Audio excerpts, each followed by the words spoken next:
Itimot Damdamag Region 2 Asosasyon dagiti mangalap ijay Gonzaga Cagayan ag numari ti commercial fishing vessel. Ken panakipasdak ti photovoltaic power plant ijay Itbayat Batanes suportado ti LGU.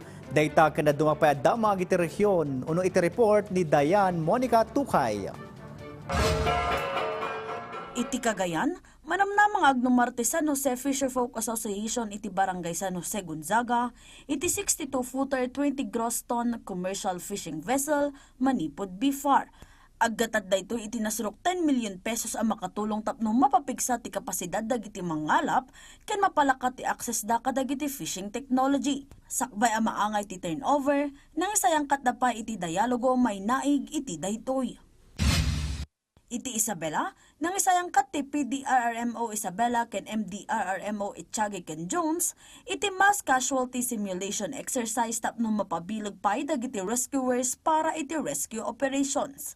Panggap ti aktibidad ang manayunan ti panakamu dagiti responders sa may naig iti technical rope skills, land navigation, wilderness medicine ken coordinated team deployment.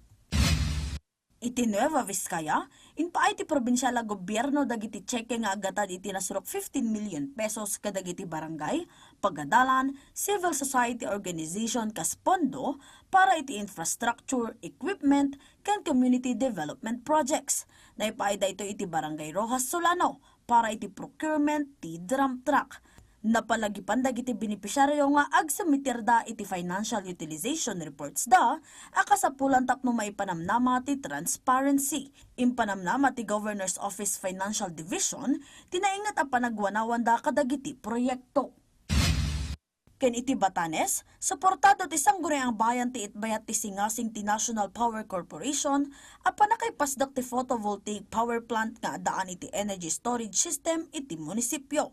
Babaan iti daytoy, mapataw ti 180 kilowatt power capacity ang mga ipaay iti epesyente kinatalgad a kuryente iti lugar.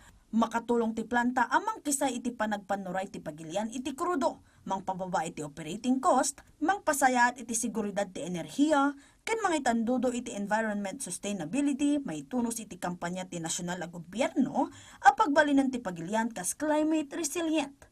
Dayan Monica Tukay para iti pagilian.